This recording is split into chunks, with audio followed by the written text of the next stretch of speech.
Bonjour et bienvenue dans Smart Impact, l'émission des entreprises à impact positif. Voici le sommaire. Mon invité, c'est Franck Lafontaine, le président de Vasoria, où quand l'intelligence artificielle se met au service des centres de tri des déchets, notamment pour prévenir les incendies. Le débat du jour portera sur le financement des associations. Le Conseil économique, social et environnemental lance l'alerte face à la baisse de subventions de l'État et des collectivités. Et puis dans notre rubrique Smart Ideas, on va découvrir l'histoire d'une entreprise en difficulté aujourd'hui, Sylfen et sa solution de stockage massif d'énergie. Ça vaut le détour, vous verrez.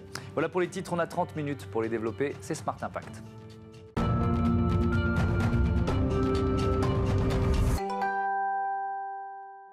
L'invité de Smart Impact, c'est Franck Lafontaine. Bonjour. Bonjour. Bienvenue, vous êtes le président de Vasoria, entreprise créée en 2020 basée au Creusot. Quel est votre métier? Que propose Vasoria? Alors mon métier, c'est d'accompagner les collectivités, les centres de tri de déchets pour améliorer leur performance. Protéger les centres de tri, les investissements et le personnel.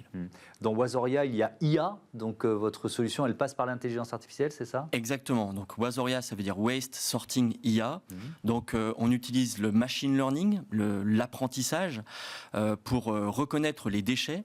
Et avec cette reconnaissance, en fait, on génère de la donnée qui va nous permettre de donner des indicateurs clés pour tous les acteurs en fait de la filière, hein, que ce soit le client final, la collectivité. Ça peut être aussi donc l'exploitant, les constructeurs. Là, on touche l'ensemble de la filière du recyclage. Qu'est-ce qu'ils ont entre les mains? Ils ont une plateforme, ils ont une application. Comment ça fonctionne en fait? Exactement. Donc en fait, on installe différents portiques, hein, un peu de partout dans les centres de tri. Donc un centre de tri, qu'est-ce que c'est? C'est un process. On a des déchets, le bac jaune qui arrive, voilà, vos papiers, vos journaux, tout ce qui est flux plastique. Voilà. Et en fait, on va les trier, on va les passer à travers des machines avec des convoyeurs, et nous on va installer nos portiques au-dessus des convoyeurs. Et en analysant, des détecteurs en fait. Voilà, c'est ça. Donc c'est des caméras en fait intelligentes. Voilà, on reconnaît les déchets, et avec les différentes informations qu'on retire de ces flux, on va conclure, on va donner des conclusions qui vont permettre d'accompagner la gestion du centre. Vous avez été choisi notamment par Citeo pour détecter des objets dangereux qui peuvent aboutir par erreur dans les centres de tri. Qu'est-ce que ça a comme conséquence? De quoi on parle? De quel risque on parle? Alors c'est un risque qui se développe de plus en plus en fait. Il y a des bouteilles de protoxyde d'azote qu'on retrouve, des bouteilles de gaz, et là le plus gros fléau, c'est les batteries lithium-ion. En fait, c'est des objets qui arrivent dans la collecte qu'ils ne devraient pas y être, et qui, lorsque il s'inflamme, en fait, on ne peut plus faire grand-chose. C'est-à-dire qu'une batterie qui commence à s'inflammer, elle explose, en fait, elle crée plusieurs lieux d'incendie, et derrière, pour l'éteindre, il faut être très, très réactif. Donc l'idée, c'est de gagner du temps. Donc concrètement, un centre de tri, ça vaut à peu près 30 millions d'euros. Et il y en a, en France, à peu près au moins un qui brûle par an, malgré tout ce qu'on peut mettre en œuvre. Parce que l'incendie, il peut se déclarer autant en amont que dans les lignes de tri qu'en aval. Donc voilà, notre objectif, en fait, c'est d'amener des yeux de partout dans le centre de tri pour être au plus près de la détection. Un par an, c'est quand même impressionnant ce que vous nous dites, mais beaucoup plus qu'avant. C'est-à-dire, il y a un effet batterie. Exactement. Disons les choses clairement. C'est ça. Il y a plus d'incendies dans les centres de tri aujourd'hui qu'il n'y en avait il y a 10 ans. Quoi. Exactement. En fait, c'est quelque chose c'est un vrai phénomène aujourd'hui qui arrive, et à tel point que des centres de tri ont du mal, en fait, à trouver des assureurs. Voilà, on peut imaginer, vu qu'il y a beaucoup de centres de tri qui brûlent, les coûts d'assurance sont très élevés, voire même il va falloir aller s'assurer dans des pays lointains, États-Unis ou autres. Donc c'est très compliqué. Mais alors ça veut dire, pour bien comprendre, vous détectez, vous scannez caméra intelligente tous les objets qui passent. Elles passaient inaperçues, ces batteries, avant? C'est ça que j'ai du mal à comprendre. C'est-à-dire que c'était un œil humain. Comment c'était? Qu'est-ce que vous remplacez? Vous voyez ce que je veux dire? Alors aujourd'hui, en fait, on n'a rien. C'est-à-dire qu'on a des systèmes qui regardent les déchets en amont avec des caméras thermiques. Si on voit un départ de feu, on agit. D'accord. Pareil sur l'aval, on peut mettre des systèmes de sprinklage qui vont traiter, on va dire, globalement la problématique. Mais s'il y a un objet... système de sprinklage, pardon? C'est des petites buses, en fait, qui injectent, qui soufflent de l'eau. D'accord, en fait, donc si on détecte un début d'incendie, voilà. On envoie de l'eau, d'accord. On envoie de l'eau, mais bon, on crée une inondation dans le centre de tri, donc c'est des jours d'arrêt, voilà. Donc l'idée, c'est de gagner du temps et de protéger l'équipement dans sa globalité. D'accord, et de sortir tout simplement les déchets dangereux qui ne devraient pas être là. Mais ça veut dire que pour l'instant, les filières je reste sur les batteries, hein, les filières de recyclage n'existent pas tellement, il y en a. ou alors sont pas assez connues de nous, quoi, du grand public. Alors il y en a, hein, il y a la filière qui récupère les piles et accumulateurs. Ouais. Mais comme beaucoup de déchets, ils vont pas forcément aux bons endroits. Voilà. Alors, qu'est-ce qui amène ce raisonnement C'est pas évident, mais on retrouve beaucoup d'objets dans la collecte sélective qui ne devraient pas y figurer. Est-ce que le réchauffement climatique a aussi un effet, c'est-à-dire que notamment l'été avec des températures souvent caniculaires, est-ce que ça peut provoquer plus d'incendies dans ces centres de tri ? En effet, on a plus de risques en été, en effet, et en fait c'est ce qui va faire que la batterie va prendre feu, c'est à la fois l'humidité et la chaleur. Et comme on est sur des déchets, en fait, on a des tas de déchets, on peut avoir cette espèce de phénomène de compostage ou de montée en température à l'intérieur en fait du gisement. Donc l'idée en fait c'est de bien le suivre ça. Donc il y a des caméras thermiques comme j'expliquais en amont, mais une fois que le déchet il passe sur la ligne, on peut plus faire grand chose. Oui, et de fortes pluies ça peut aussi avoir un effet sur le lithium, c'est ça ? Ça peut avoir un effet sur le lithium dans la mesure où en fait on va avoir à la fois une élévation de température et une hygrométrie qui vont l'aider. Alors l'aider c'est peut-être pas le bon terme, mais le fer qui va prendre feu. Après il y a les chocs aussi. Hein. Les chocs des batteries, le fait par exemple sur une ligne qu'il va y avoir des chocs dans les convoyeurs, dans les machines de tri, on va aussi altérer potentiellement cette batterie et provoquer le mal. Donc vous détectez, vous retirez, il y a d'autres... alors il y a ce risque incendie qui est peut-être le plus important, mais il y a d'autres risques liés au travail des centres de tri que vous permettez d'éviter ? Alors un centre de tri, en fait, si on prend dans sa globalité, c'est un espace qui n'est pas évident en fait, puisque il y a des odeurs, il y a de la poussière, il peut y avoir de la poussière. Voilà, c'est un environnement qui est assez stressant en fait pour le personnel. Nous, notre idée, si vous voulez, c'est en installant nos portiques, en fait, comme on a des yeux en permanence sur tous les convoyeurs, on va pouvoir accompagner l'exploitant pour qu'il puisse mieux exploiter, avoir des indicateurs et des alertes très rapidement. Notamment sur la pénibilité des tâches ? Alors on peut agir sur la pénibilité des tâches, par exemple, donc il y a des machines et puis après il y a un contrôle qualité en cabine. Donc le fait de comprendre les gestes qui vont être réalisés par le personnel, ça c'est quelque chose qu'on peut analyser et on va pouvoir aller sur de la formation pour les aider en fait, pour les protéger de ce qu'on appelle les troubles musculo-squelettiques. Et puis aussi la pénibilité, mais ça va être le stress en fait. Hein. Imaginez vous êtes dans le centre de tri, si vous dit qu'à chaque instant il y a un feu qui peut se déclencher, eh ben en fait, il y a un stress ou un bourrage ou d'autres choses. Donc en fait, nos yeux vont aider à alerter pour gagner du temps. Qu'est-ce qui cause un bourrage, tiens ? Alors un bourrage, ça va être un encombrant, par exemple un objet qui n'a rien à faire dans la collecte, qui va venir bloquer un convoyeur. Donc si on s'en rend compte tout de suite, c'est assez facile. Si on s'en rend compte au bout de 10 minutes, on a une montagne de déchets qui s'est accumulée, qu'il faut sortir. Donc c'est beaucoup de perte de temps et un gros impact sur la disponibilité du centre. C'est quoi le modèle économique de Wasoria ? C'est un forfait, c'est un abonnement, c'est un accompagnement au long cours ? Comment vous fonctionnez ? Alors on a d'abord l'installation de nos portiques qui constitue un investissement, et ensuite on accompagne avec un abonnement en fait la performance, puisqu'on améliore en fait nos portiques. Vu que c'est de l'apprentissage, en fait, on les améliore en permanence. Donc, on va améliorer la performance. Ouais. Aujourd'hui, sur tous les centres de tri français dont vous parliez, il y en a beaucoup qui sont équipés d'un système de détection, d'intelligence artificielle. Alors, on commence tout juste. Hein, c'est une toute jeune entreprise. Ouais, on est vraiment au début. Ça demande beaucoup de développement. On est sur du domaine où il y a de la recherche. Donc, je travaille avec des laboratoires de recherche donc avec des thèses. Et donc, l'objectif est d'obtenir la meilleure performance. Si vous voulez, on a déjà des algorithmes qui existent. On a déjà tout ça. Mais on est dans un milieu qui est très hétérogène. Vous avez une bonne couche de déchets, vous voyez que ce que vous voyez dessus. Donc ça demande un petit peu d'ingénierie et de compréhension du déchet pour essayer et pour obtenir le meilleur résultat. Dernière question, parce que je vous écoute depuis tout à l'heure, je me dis qu'il y a vraiment une éducation finalement au tri à faire. On a beaucoup progressé, on n'est pas là pour s'autoflageller, hein, mais il y a encore beaucoup de travail d'information comme ça à faire auprès des Français, auprès du public. Alors effectivement, et ce domaine d'information, on va pouvoir l'accompagner. C'est-à-dire qu'en janvier 2023, le tri a été simplifié. Vous avez pu mettre dans votre bac jaune tous les emballages pour que ce soit plus facile pour votre chaise de tri. Nous, dans les centres de tri, l'implication, c'est que on a beaucoup plus de déchets, c'est beaucoup plus hétérogène, ce que j'expliquais.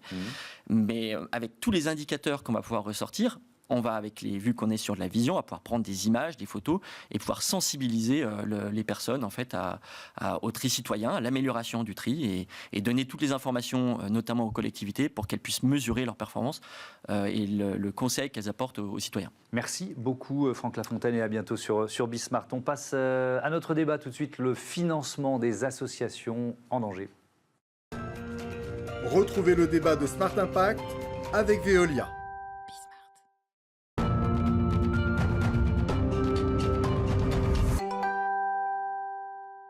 C'est le débat de Smart Impact. Je vous présente mes invités tout de suite. Dominique Joseph, bonjour. Bonjour. Vous êtes conseillère au Conseil économique, social et environnemental, au CESE. Perrine Terrier, bonjour. Bonjour. Directrice de l'association Savoir pour réussir, association de lutte contre l'illettrisme, c'est ça ? C'est ça, oui. Savoir pour réussir Paris, puisqu'il y a aussi des cousins en Grand Est. Nous accueillons des adultes et des jeunes à partir de 16 ans qui, malgré une scolarité en français, ont du mal à être assez autonomes, notamment sur l'écriture, la lecture, pour pouvoir faire leur vie vraiment très bien. Avec tout ce que ça suppose comme conséquence après, effectivement. C'est ça, ça peut fermer des portes, quoi. Au niveau professionnel, parce que souvent ils sont cantonnés sur des emplois de basse qualification, et puis aussi une difficulté dans leur vie personnelle, parce que cette situation, souvent ils la portent vraiment comme une honte. Ils n'en parlent pas. Ils n'en parlent pas, ils développent des stratégies d'évitement qui sont vraiment très élaborées, mais du coup ils sont toujours sur le qui-vive, à se dire est-ce que quelqu'un va se rendre compte que je ne sais pas lire. Donc voilà, c'est une vie compliquée pour eux. Et finalement, quand ils reprennent pied, qu'ils reprennent goût aux apprentissages, ils peuvent vraiment dépasser leur blocage et régler leurs difficultés. Oui, on voit vraiment la différence. On est réunis pour parler du financement des associations. Le CESE, Dominique Joseph, a lancé l'alerte sur la baisse de financement des associations. Déjà, est-ce qu'on peut le quantifier et comment avez-vous fait ? Alors nous avons quantifié cette alerte, alors je vais dire au niveau des chiffres, puisque ce qu'on peut dire c'est que la baisse des subventions, toute subvention et tout type de subvention État, collectivité, que ça soit dans le cadre de marchés publics, que ça soit dans le cadre d'appels à projets ou de subventions directes, la baisse des subventions dans toutes ces ressources-là, c'est 40% de baisse en 20 ans. Donc ça c'est quand même important, sachant que le budget tout confondu des associations, c'est plus de 180 milliards d'euros. Donc, c'est quand même très important. Et surtout, ce qu'on a quantifié et documenté, c'est la modification du type d'attribution des financements. C'est-à-dire, parce que ça, c'est un vrai sujet qui confronte et qui oblige les associations à changer leur modalité de recherche de financement. C'est-à-dire, on était habitué, dans le monde associatif, il y a 40 ans, il y a 20 ans, à des subventions directes. C'est-à-dire un projet, une subvention, avec une confiance au départ de la part des pouvoirs publics, y compris des donateurs, voire publics. Et ensuite, on est passé à une notion où c'est plus un appel à projet. Il faut faire ses preuves avant, quoi. Il faut déjà déposer un projet. Donc, dans un dossier, je n'ai pas le temps de démontrer j'imagine qu'il y a pas mal de la lourdeur administrative. On n'est pas là dans une démarche de simplification. Il faut prouver à l'avance le type de projet. Et il y a là une mise en concurrence, parce que plusieurs associations, il y a même un problème de concurrence entre associations, mais aussi avec d'autres acteurs qui peuvent déposer un dossier pour ce même projet. Et dans ce cadre-là, entre autres, est constaté que ce qui est financé, c'est le fond du projet, mais tout ce qui entoure l'accompagnement, et Madame pourra en parler encore mieux que moi, c'est-à-dire tous les frais de structure, les coûts induits par le développement du projet, n'est pas financé. Ça, c'est un premier point. Allez-y, Et deuxièmement, c'est les marchés publics.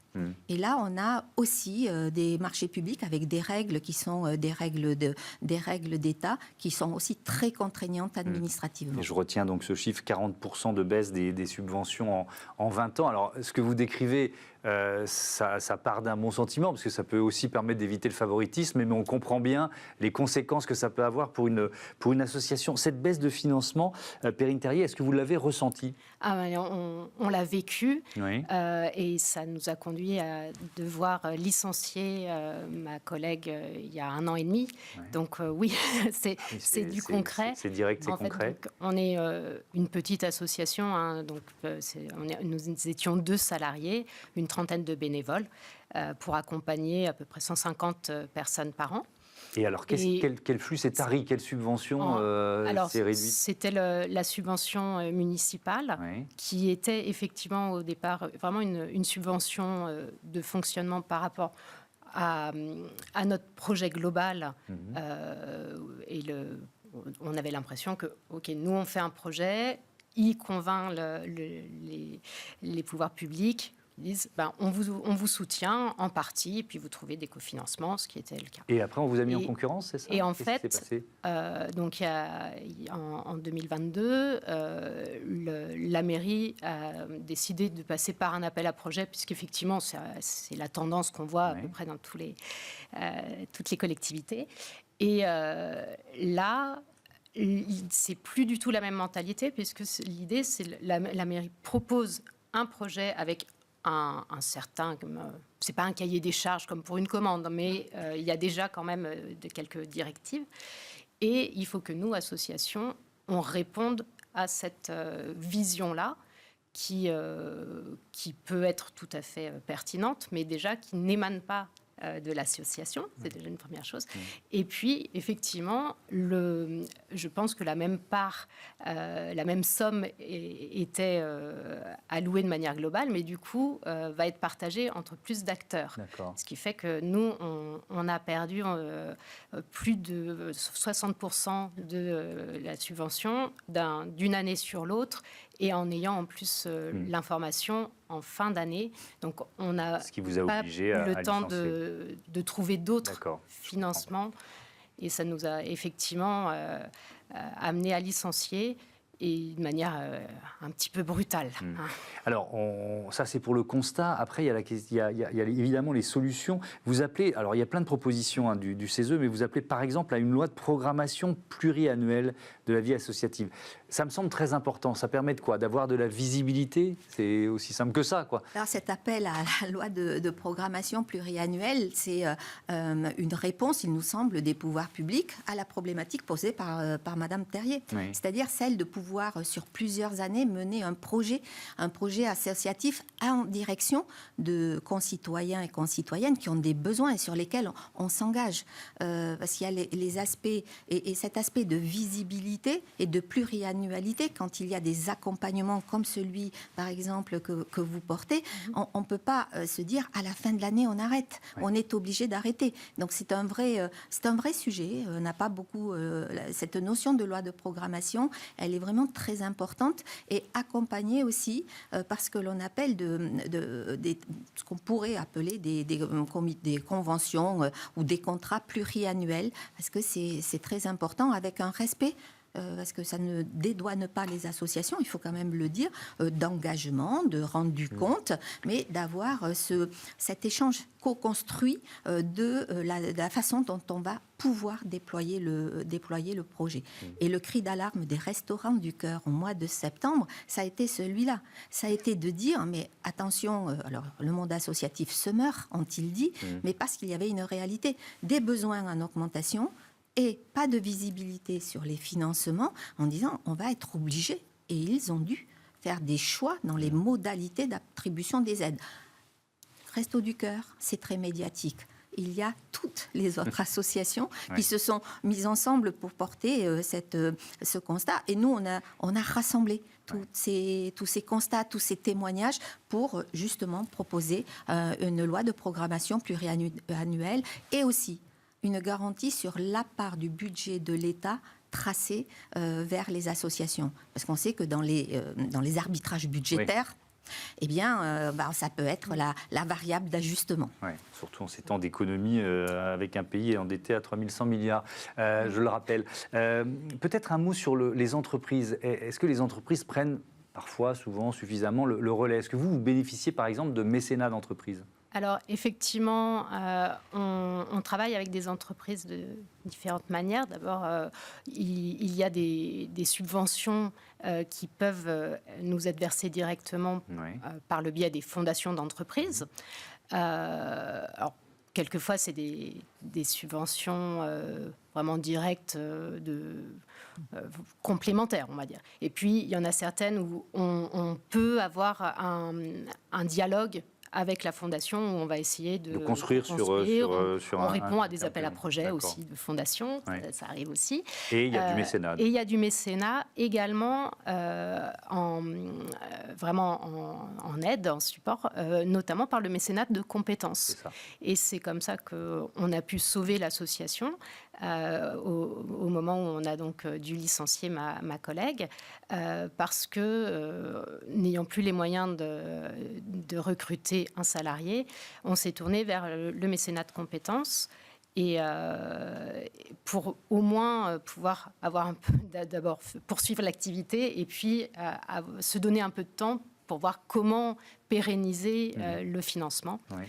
Tout à fait. Oui. Dominique Joseph, à quel point les entreprises prennent le relais ? Vous voyez ce que je veux dire ? Il se trouve que j'étais au CESE il y a quelques semaines avec le Crédit Mutuel qui a créé le dividende sociétal, donc c'est 15% du résultat net consacré à la fondation, des start-up qui ont un impact positif, etc., etc. Mais est-ce que vous avez le sentiment que quelques entreprises prennent le relais de l'État ou des collectivités parfois ? Alors, il y a deux sujets, mais sur le sujet du mécénat, oui, les entreprises développent leurs actions de mécénat en disant très aussi à plat et de façon sans jugement qu'elles ont aussi un intérêt à développer du mécénat au sein même de leur entreprise, parce qu'en deçà, il y a de la déductibilité fiscale. Bien sûr. Donc ça, c'est un point, mais néanmoins, les entreprises ont conscience, avec toutes les transitions que l'on vit, qu'elle soit la transition démographique, la transition écologique, notre transition un petit peu sociétale,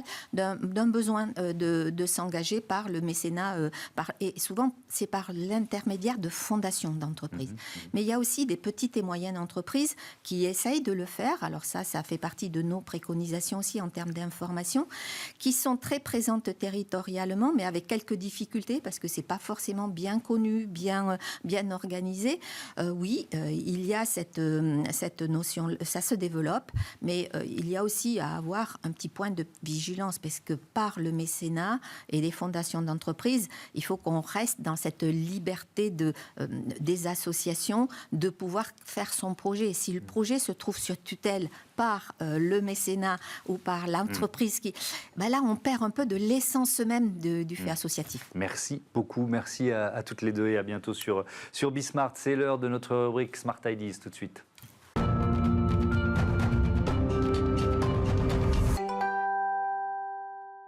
Smart Ideas avec Nicolas Bardy, bonjour. Bonjour. Bienvenue, vous êtes le président de Sylfen. Alors dans cette rubrique, on a l'habitude de recevoir des toutes jeunes entreprises. Ce n'est pas le cas aujourd'hui, vous avez créé Sylfen en 2015, mais avant ça, il y avait eu plusieurs années de recherche et développement.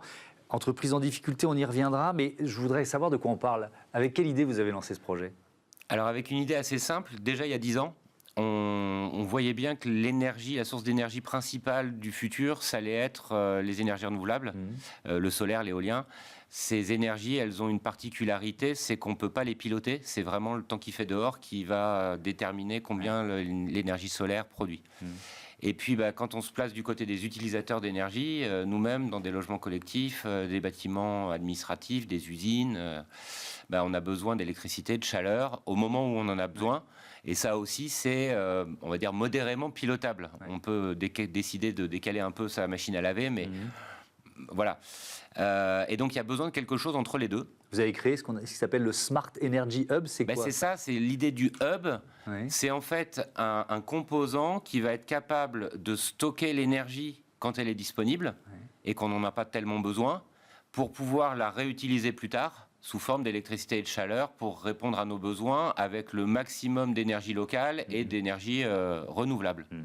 Et pour ça, on connaît tous une technologie qui stocke l'électricité, qui sont des batteries. Les batteries, ça marche très très bien, ça a un super rendement pour stocker de l'énergie dans un temps très court. Donc en gros, si on a du solaire disponible à 4 heures l'après-midi et qu'on sait qu'on aura besoin d'électricité à 8 heures le soir, on ne va pas s'embêter avec autre chose. Une batterie, ça marche super bien. Oui. Mais par contre, si on a une semaine entière de temps pourri, qu'on essaye d'avoir de l'énergie pendant l'hiver, ou qu'au contraire, on a des bâtiments quasiment vides en été, comme les établissements scolaires avec énormément de production, les batteries ne permettent pas de stocker ces grandes quantités d'énergie. Et c'est là que l'idée, c'est de rajouter de l'hydrogène. Donc on a une solution, ce Smart Energy Hub. Oui. Il y a des batteries, il y a une machine assez innovante qui est capable, avec l'énergie, de produire de l'hydrogène, et puis après, avec cet hydrogène, de refaire de l'électricité et de la chaleur, et puis du logiciel pour piloter tout ça. Et donc, alors, super idée, des années de recherche et développement au CEA, 2015 création. Le 13 mai dernier, Sylfen qui est placé en redressement judiciaire. Faute de financement, c'est ça. Évidemment, vous croyez toujours dans le potentiel. Alors, vous en êtes où? Vous cherchez des repreneurs, des financeurs? C'est quoi l'histoire?